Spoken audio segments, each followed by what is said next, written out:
What is up, everybody? Welcome back to another edition of the Sheehan Show here on Sherdog.com, and it is the top bets for the week that I am back with today. And by God, what a run we have been on. I told you last week to bet responsibly and put 50 quid on Charles Oliveira to get the knockout, and if you responsibly betted on that, you'll probably be coming back this week.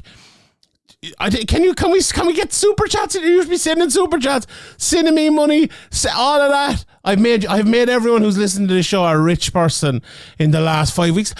Do you know what? Let's have some back patting here, because this is probably in pretty soon, probably even this week.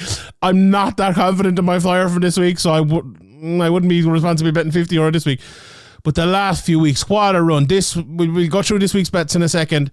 But Oliveira, TKO KO plus 575. Last week we had Albazi. We kind of got lucky there, plus 300 on the flyer. The week before that we did double flyer, but the one that hit, Hernandez TKO KO, again plus 575.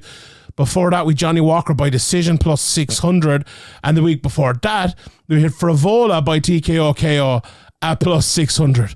So what a run! Plus 600, plus 600, plus 575, plus 300, plus 575. 5 weeks in a row. Find me another betting show out there who gave 5 bets in a row who hit like that in the history of MMA. I guarantee you it doesn't happen. I guarantee you won't find it. I'm no guru or anything. It'll probably end pretty soon, as I said. This week is a very hard betting week, and I will get into that in a second. Here's the recap on last week's bets. We had a good week. All in all, I think middling week. Artem Belak, I gave you him minus 192.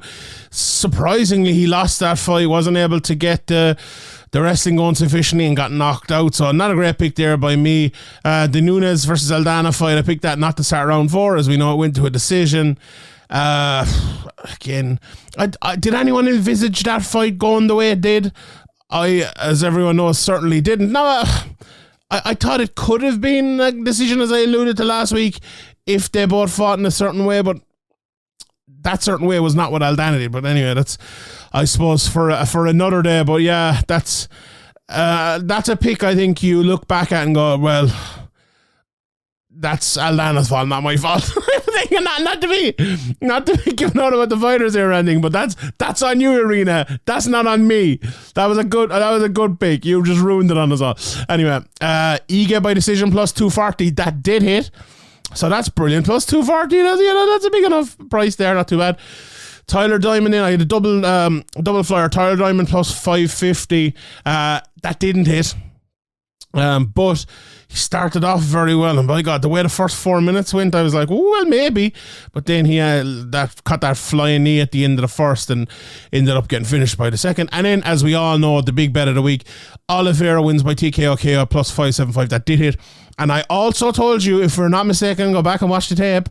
I'd love it if, like, John could just squeeze in the little bit of me saying it from last week here, that plus 1200 first round knockout. I gave that to you last week. Roll the tape. Charles Oliveira first round knockout, plus 1200. Absolutely and utterly brilliant picks by me, let's be honest. And here's 5 bad picks for next week. Let's get into it. I'm sure they're not too bad. What I've done here is I've gone for this week a little bit of a change up. We have the flyer, but the 5 bets are all just straight up money line bets this week. All straight up money line bets. I kind of maybe I'll try this for a couple of weeks, see how it goes. I like moving things, shaking things around. I don't want it always to be the same. I feel like I've been going for a lot of decision, a lot of knockouts, a lot of submissions recently, and maybe we'll change things up and see how this goes for 1 week. Although, 2 of them won last week. I bet Ige by decision and Oliveira by TKO KO. So maybe this is a bad strategy. But look, we're going for it for this week anyway.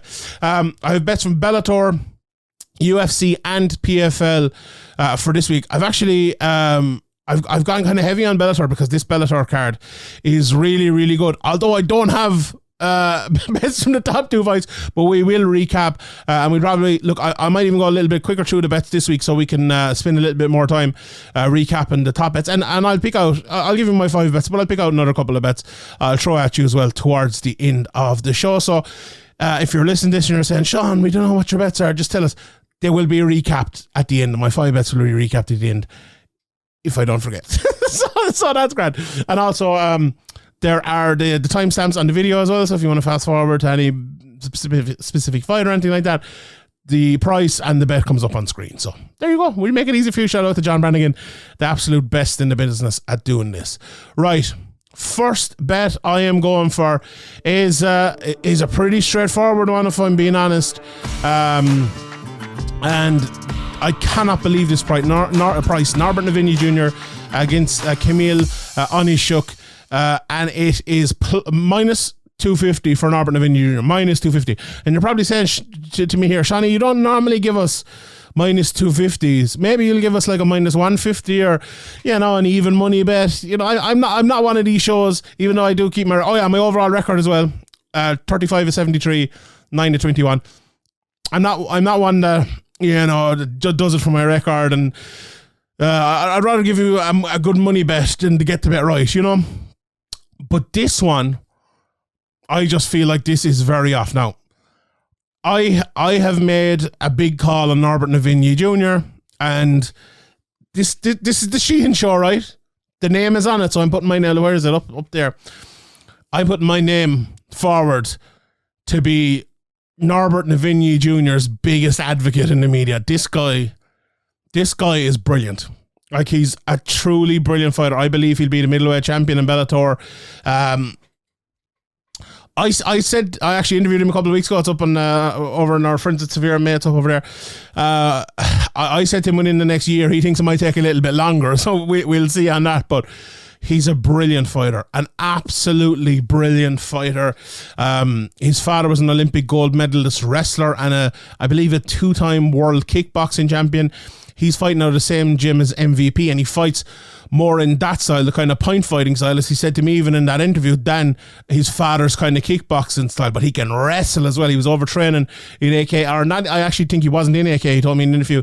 I'm not sure if it was Bishop Gorman, but he was training with Daniel Cormier over at one of the places he coaches over in America for, I think only maybe a weekend or something like that. But his wrestling is top level, obviously, with help from his father and everything like that, an Olympic gold medalist wrestler. So this guy has it all. And the reason I think so highly of him is because I've watched all of his fights. And the reason I watched all of his fights is because in his 3rd or 4th fight, he fought Will Fleury here in Ireland, who's obviously a fellow Irishman. So I was like, I was previewing the card. Let's put an extra bit of effort into watching him, although I'd like to think I put a bit of effort into different. But anyway, I watched his fights, and then I said to myself, well, that's one loss down for Ireland there. He's not going to win that fight. And like I said this to Will as well, so it's not as if I'm speaking out of turn here or anything. Because of his level, like still think Will is a very good fighter. Just Norbert Novenyi Jr. is a different level of type of fighter. Different level. Like, he is, you see the likes of Habib coming up, the likes of Makhachev coming up, the likes of McGregor coming up, the likes of Wonderboy or whoever it might be on the way up, and you think, okay, we're looking at something different here. And that's what I see when I see Norbert Novenyi Jr. I really, really, really do. I think he's that good, and that's why I think the minus 250 price is big. His opponent, Kamil, is a good fighter. He's a good fighter. I went back and I watched a few of his fights. He's a good, straight up, jab you down the middle, throw the backhand, leg kicks. He can wrestle. He can do it all. A very, very good fighter. But I don't think he's in the level of Norbert Novenyi Jr. Now, look, as I said many times before, anything can happen in mixed martial arts. Anyone can catch a big shot. Anyone can get injured. And look, the big part of the drawback for Norbert and why maybe we need to slow the roll a little bit is he's had lots of injuries. He's had his ACL. He's, been out for a good while. He told me in that interview he got injured and got re-injured, and that's a big issue. But he looks to be healthy now. He was actually had another one of his fights in Dublin at the start of the year. He's coming back injury-free now, you would hope. Again, coming into this one. look, I see him winning this wherever he wants. He kind of alluded to me in that interview as well that, it's not necessarily him trying to go out there and impress everyone and get a big knockout and such a big card or anything like that. He's happy enough to win the fight. What could that mean? Maybe that could mean a high, heavy wrestling game, big ground and pound or something like that. But he can do it all. He can, like certain fighters, you hear him say like, I can fight this way or that way, whichever way the fight goes. He is one that can. He really can. He can wrestle. He can strike. He can wheel kick. He can do capoeira. He can do it all. This guy is different level. And I think that minus 250 is a price in this sort of fight that you'll never get for Norbert Novenyi ever again. So take it, I would say. All right, moving on. Next fight. This one is a bet I'm going for, the second bet of the night, based on the price again. And I am going. I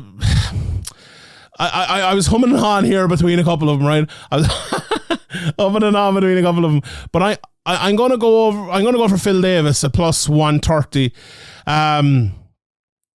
In his fight over in Bellator, obviously against Corey Anderson. And the reason I'm going for this one is just because I think it's going to be very close. And I think when you look at a Phil Davis fight and you look at a Corey Anderson fight, it's not that you know what way it's going to go, right?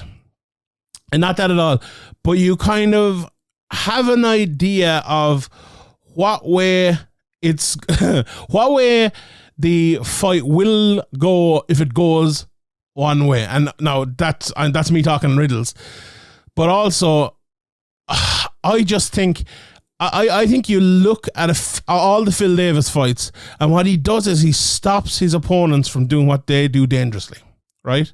He stops every single one of them from doing what they do dangerously.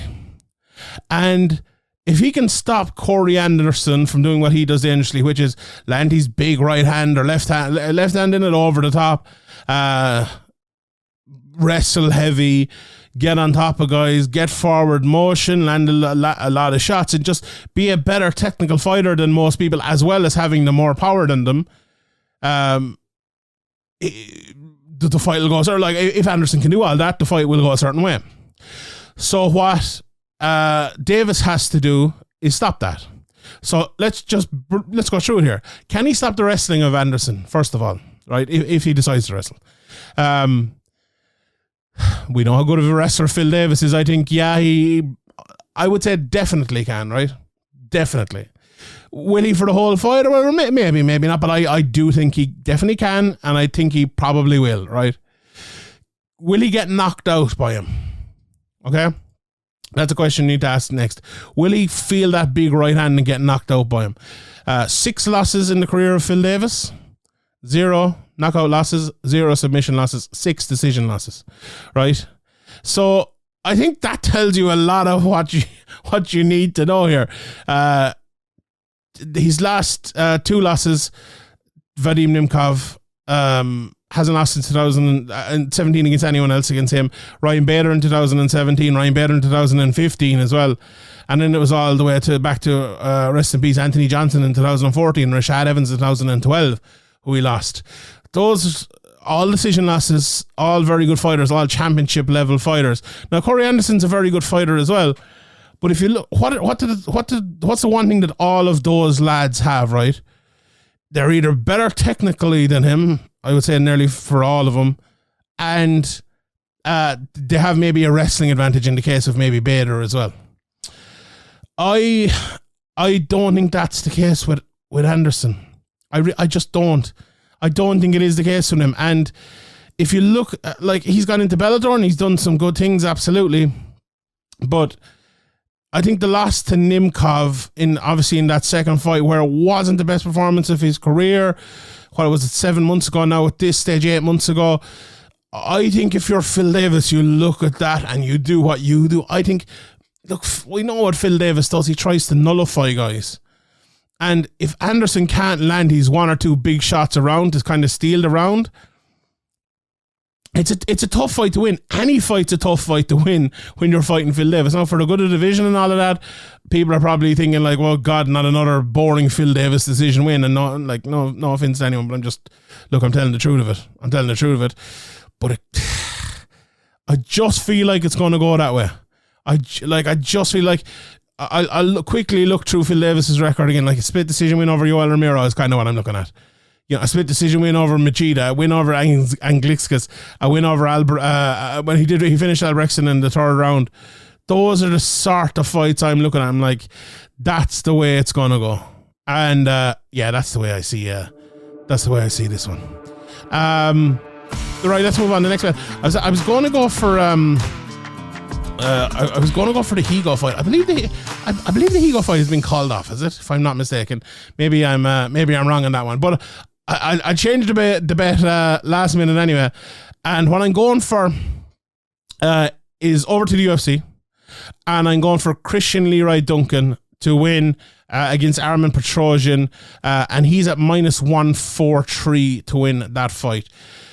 Now, if you have heard me speak before about Christian Leroy Duncan, you probably know how much I think of him.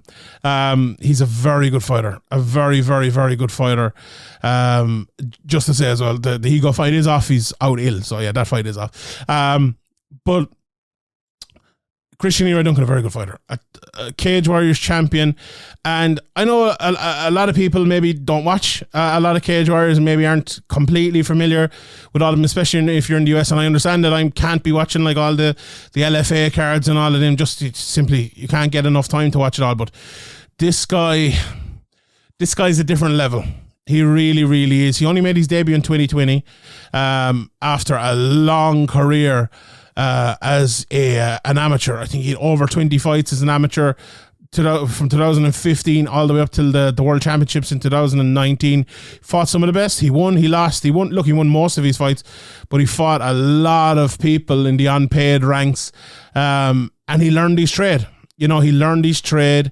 He took almost 10 months, 11 months between the amateur ranks and the pro ranks, and came in and has been on a whirlwind to the top of Cage Warriors and into the UFC since. He beat Kyle McClurkin, who's a very good fighter, in his debut. Had a couple of fights against Will Curry. Look, the first one of them was a bit odd. They decided to rematch it. He destroyed him in the rematch. Destroyed Justin Moore. Destroyed Jati Milan, who's a very good fighter, and Dimitrov to get his way to the UFC. The UFC debut was obviously a weird one. There was a knee injury that was unfortunate, and now he comes in and he draws Petrosyan, who we all know is the brother of the other Petrosyan, who's a kickboxer, and he also is obviously a good kickboxer with 6 knockouts in his 8 fights, 1 knockout loss and 1 decision loss as well to Kai Bahalio a couple of fights ago. But he's beaten AJ Dobson, Gregory Rodriguez, who I rate as a good fighter in his UFC run so far after coming through the Dana White Contender Series with a first round knockout there. But I think this is the fight where Christian Leroy Duncan shows the other sides of him. Look, I believe if this fight stays on the field, I believe he'll win there as well. But he can wrestle. He is good on the ground. He can win fights by submission if he needs to win fights by submission. You look at his pro record and you think, okay, I think he has 1 submission win if I'm not wrong. Yeah, he submitted Justin Moore and all the rest 6 knockouts. But he has guillotine, key lock wins, guillotines, rear naked chokes. I said guillotine twice. I think he's an omoplata win even as an amateur. So he's well able to fight on the ground, and I think it could be time for that here. Show what you can do. Show your well-roundedness. And put on a clinic here. Like there's the London card coming up. I wouldn't at all be surprised if you didn't hear. Got a big finish and said, Dana White, let me get on that London card in a few weeks, and they do, and they put him on it. Like that's the sort of fighter you want. That's the sort of fighter that the UFC loves to build, and I could really, really see him doing that. So yeah, he's the third pick. I'm gonna go for that that bet, straight up as well, like the other ones. As I said, I think a lot of Cannonier, Duncan. And I think again, maybe I'm picking my UK prospects. Well, it's like a UK prospect watch here, but he's very, very, very good. And I think he will win this fight, and I think I think he'll win it pretty handily. So yeah, that is the next bet. Okay. I am going to go for my fourth bet of the week, if I have a second. So I've given you Novenyi, I've given you Vettori. Vettori is the next one. Okay, I've given you Davis, and I've given you Cannonier, Duncan. Marvin Vettori is the next one, minus 110 in his main event fight against Jared Cannonier. There's a simple reason I picked this, right? And I really, this is one of those fights, like a lot of the fights I go and watch. I watch a bit of Petrosyan and see, like, okay, maybe he's susceptible here and here. And, obviously we've seen my PFL and Bellator previews, hopefully at this stage, watch a lot of fights for them. This one was one of those ones where I looked at it and I just said, right, who is the better fighter? And I think it's Marvin Vettori by a good stretch. And I'll give the reasoning for that. I think, now this might be the reason for that necessarily, but I think Vettori is an underrated fighter. I really do. Like he's two losses in his recent career are to Adesanya and Robert Whittaker, and that is, there's no shame in that really. Like what he did to Jack Hermanson was very good for me. It was a very good performance. He beat Paulo Costa, he beat Roman Dolidze in a close fight last time out, but Dolidze is a good fighter. Like Cannonier as well is a good fighter. He beat Sean Strickland in a split decision last time out, again a close decision. And he has some good wins. He as well he's only lost to the same two lads, Robert Whittaker and Adesanya, but it's not the result I'm looking at, more so than I think the performances. And I think what Vettori is just a little bit of a cleaner fighter. I think Cannonier has tried to become a cleaner fighter over the last while, and I think he has succeeded in a long way. But fights like this happen. I can't remember. There was one recently. It was something like this as well. And do you know what? Do you know what fight reminded me a little bit of this, right? The Iga Landwehr fight from last week. Landwehr is a guy I think who has been a while has tried to kind of clean up his technique a little bit, but Iga is just a clean technique fighter. Now, there's 2 to 3 levels between them. I don't think it's the same case here. I think I wouldn't say there's even one level between them. I just think Vettori is going to be a little bit better. I think when they kind of get into the exchanges, Cannonier will have the power, but I think Vettori will be able to land. Vettori's a very good chin as well. People seem to maybe forget that. He hasn't been knocked out since Dominic Cruz knocked him out, or Dominic Reyes knocked him out, and it's that was Cannonier that's been knocked out a couple of times. Never knocked out. Yeah, Vettori never knocked out. So all six losses all by decision. Obviously one draw as well, but that's how I see the fight going. Really, there's going to be a lot of exchanges, and I think Vettori's going to win most of them. Is simply how I think. I think the 5 rounds as well. I think Vettori has shown that he can go along. His last 2 fights, 3-round decision wins. 4 5-round fights before that all went to a decision. One of which obviously was a loss, but 3 wins there as well. It shows he can do it. And maybe Vettori. I actually don't think the price of Vettori by decision is up yet. Just as I record this, but that might be a good price as well. But no, I'm going for Vettori straight up at minus 110. They're pretty even there, so I'm going for him at that price. Right. The flyer of the week is my bet from PFL, and I will actually start off my recap with PFL as well because they have a pretty good card on.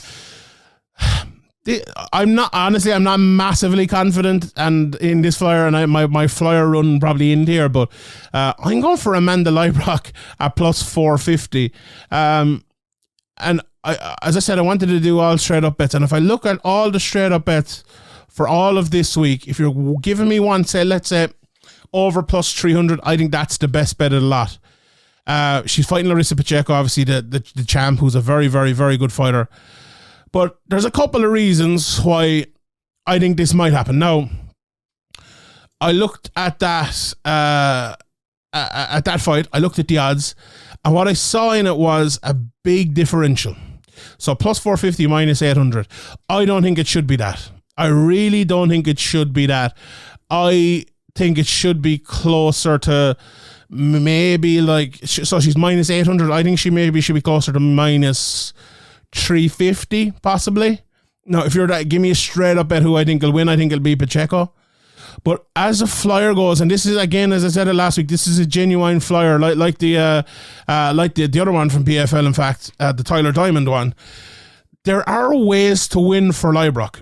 Now, the two ways, I think, first of all, and this is the case for all flyers, really, it's going to have to be very positive for her and have to going to be very negative for Pacheco. The positive for Leibrock is she's a very good fighter. She has good low kicks, good high kicks. When I say high kick, she can kick that head off you, and we saw in the last fight, but we saw it before that as well. I think in the last, maybe one of the recent betting shows for her last fight, I kind of did say it on that, and I maybe alluded to it in that, or one of the preview shows. She has that ability to do that to anyone, right? And she's also very good at using the cage, using her jab and moving around and making it hard to get caught, right? So for Pacheco, look, all of that's going to have to happen. She's going to have to get caught. She's going to have to find it hard to catch Leibrock herself, in whether it's grappling or with pressure. But I think the other part of it as well is, if you're looking at in a purely negative point of view for Pacheco, I think what you have to look at is her going back down to 145. I think she struggled in her first outing of the season last time out, and she spent years getting to the 155 pound division to face Kayla Harrison, and now she's to go back down to chase not Kayla Harrison. And, you know, she's been in against Julia Budd. She could have lost that fight. She really could. And Julia Budd hasn't been on a great run. So I think it's interesting when you look at those points and you look at the way that's moving, to see how, if that could shake one way and shake the other way, could it go Leibrock's way at plus 450? I think that's a good price. Would I bet her straight up? Probably not. At the 450, it's a flyer. It's like a fiver you never want to see again, but that is my flyer for this week anyway. Right, let's take a look at some of the other odds for it. Now, I went through these. If you haven't seen my PFL preview, I went through all the odds on that anyway. I'll do it briefly here again, though, if you just want to get them here. Do you know what? There aren't many great bets that I would actually pick from the PFL card. No, I haven't said that. I said last week, there's either a couple of very close fights or blow-away winners, and we saw what happened to the Loughnane fight, the blow winner. But anyway, D'Elia and Green, minus 450 for D'Elia. I do think he will win, and I think he'll win pretty easily. The Green knockout prop, when it comes up, I think it'll probably be plus 600-700. Would be a flyer I'd look at there, but I do think D'Elia will win that, and I think he'll probably get the submission there. We talked about Leibrock and Pacheco, obviously. Bago, Alio Walsh, he's minus 549. He's going to be a big favourite there. Aspinall and Sobek, this is one I said in the preview. I'm just going to avoid. I don't know how good Sobek is, but she's a very good submission game. Scarf holds. Aspinall just flatters to deceive. She's, as I said, she's minus 225 plus 163 for Sobek. I probably would go for Lad, but no, I'm avoiding that. Sheffield and Ferreira. Hidden Ferreira, a very good fighter, minus 275. I think he will win that against Sheffield. The Freeman Pinson fight, that's just kind of a showcase. Up and coming fight, minus 250 for Freeman. I think he will win that. This is the closest fight, I think, on the card. Martin's against Mokatina. Martin's only, 5 fights into her career, up and coming, but does look good. I'm going for her as my pick there at minus 150. But it depends. Mokatina, very good judoka. We'll see how that goes. I do think Kolesnik will win, minus 549 against Higashi, plus 350. I do think that is a bit wide, if I'm being honest. I do think it is a bit wide, but she is the pick. I hummed and hawed it between Marquez and Nunes. I'm going for Marquez at minus 188, plus 140 for Nunes. Hederman and Brady. Hederman will have to be the favourite there, plus 350. Golsov, dead cert, absolute dead cert, minus 649. That should be a wider price. I was going to give that as one of my bets this week because I think it should be wider, but if I gave you a minus 649 price, I might be ran out of town. And then Bud against Jindrova. Again, Bud has lost her last, 3 or 4 in a row. She is the favourite, minus 163. I am picking her, but not with much certainty, to be honest. Plus 120 for Jindrova. There's an octagon card as well coming up this week. Bojan Jelikcevic is I absolutely butchered that, but he's on the card. He's minus 350 favourite over Christian Jungwirth. Andrew Fisher's been on a great run, plus 140 against Ronald Petrosyan. It's actually a pretty good card. John Hathaway is on the card as well, minus 450. Anton Rakic, the former standout in Europe, and it's still a standout in Europe, I suppose, as well. Minus 275 over Nuno Costa at plus 200. So there's some good stuff on that card as well, so that'll definitely be one to tune into. Let's talk about the UFC first and leave Bellator until last. I like this UFC card, to be honest, and I haven't said that about a lot of them recently. We talked about Cannonier versus Vettori at Lint there. Saryukin and Silva. Saryukin a massive favourite, minus 1,000 against Silva, and I think he's right to be. I do think he will win that fight. We spoke about Petrosyan against Duncan. Manuel Torres against Moraes, close enough fight, minus 175 plus 130. I probably would go for the favourite Torres in that. I'm a big fan of Pat Sabatini. I like his style, minus 188 plus 140 against Lucas Almeida. I think he will win that. I think he probably maybe get the submission in that one. I like his all-around game. He's wrestling. Miles Johns against Hani Barsolas. I hope that one kind of hits the ground. I think it'll be fun there. Barsolas, I think rightfully around the minus 250 favourite in that one. Jimmy Flick against Alessandro Costa. Flick the underdog, plus 175 plus minus 250 for Costa. Yeah, I'll go for Costa on that. I'm also going for Quinones against Kang. I will go for Bondar against Hernandez, and I will go for Beleza against Fernandez. I'm taking all the favourites there. I'm taking Zamagulov as well. I like him. He's the favourite. And Bukowskis is also the favourite, minus 175. Now, I'm picking a lot of favourites there, and I do think that will be the case also with Ronnie Lawrence as well. But I like that Bukowskis fight against Poega.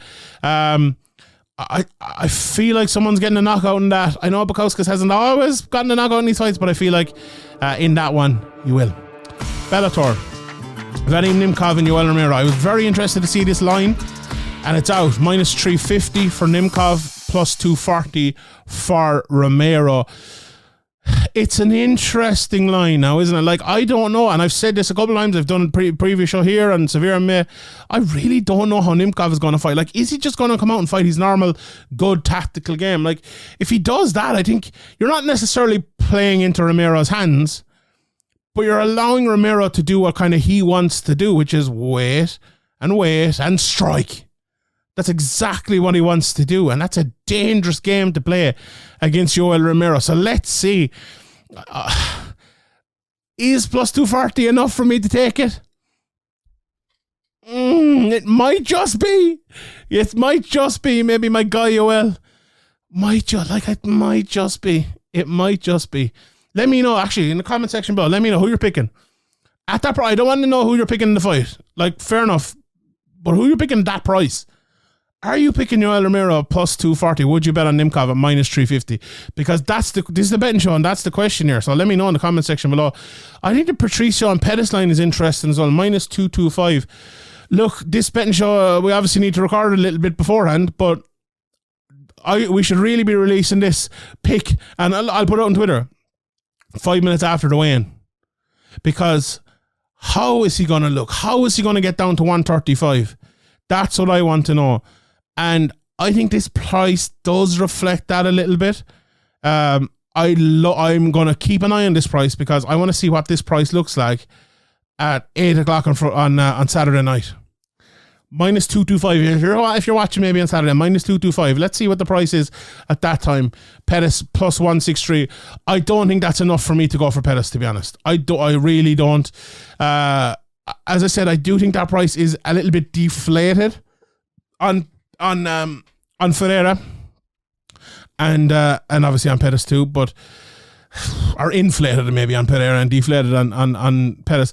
But I'm just again unsure. It's one of those ones where I would avoid it because I don't know what he's going to look like. If he looks good and if the fight is normal, yes, I think that's a good price on Petrosyan. But wait and see. We talked about Anderson versus Davis, obviously, and I'm going for the plus 130 there on Davis. The rest of the card is very good. Very interesting price on the Polizzi versus Moore fight. Just about even there. Let me just, what is it again? -115, -110 for Polizzi and Moore. Polizzi just the favourite by a half a point. I'm picking Moore. Maybe call me biased because he's Irish, but I think it's an even fight. I think Moore has showed a lot in the last few fights, and if he can show what he showed in those few fights in this, he can absolutely win this fight. Massive fight for both of them, because like the main event is their weight class, they're both ranked, there's another ranked fight in this weight class, and it's a Phil Davis fight, and that's probably not going to be good. So you put on a show here, you get a big first round knockout here, you're Karen Moore, you could be fighting for the title in Ireland come February, and that'd be absolutely massive. Another Irishman, Richie Smullen. This was one of, honestly, I was looking at this as one of my flyers for the week, because there's no better underdog in the sport than Richie Smullen.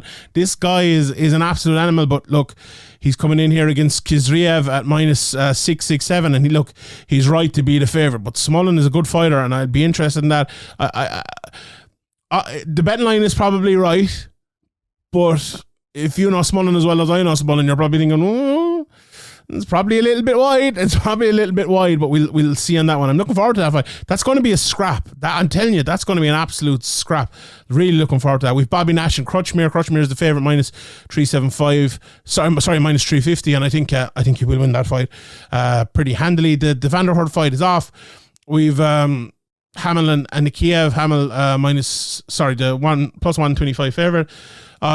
Jordan Newman, big favourite, nearly -1100 over his opponent. Gadzi Rabzabov is nearly -700. I do think he will win there as well.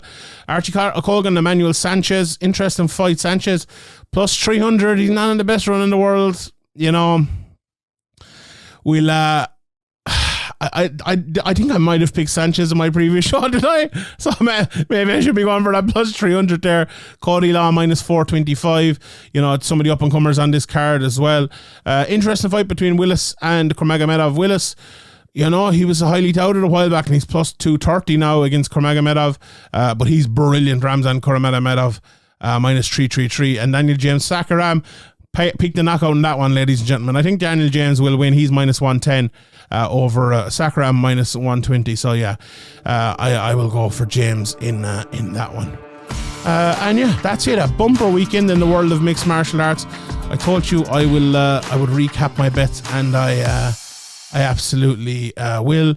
I'm just after looking at the lines here, moved a little bit on the Christian Leroy Duncan bet. He's into -130.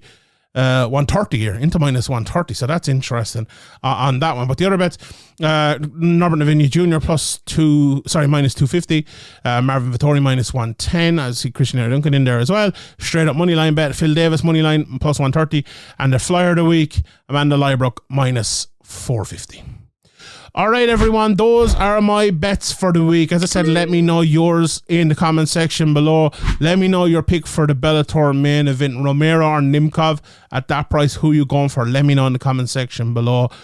I will leave it there. My name is Sheehan for Sherdog.com, and I'll see you all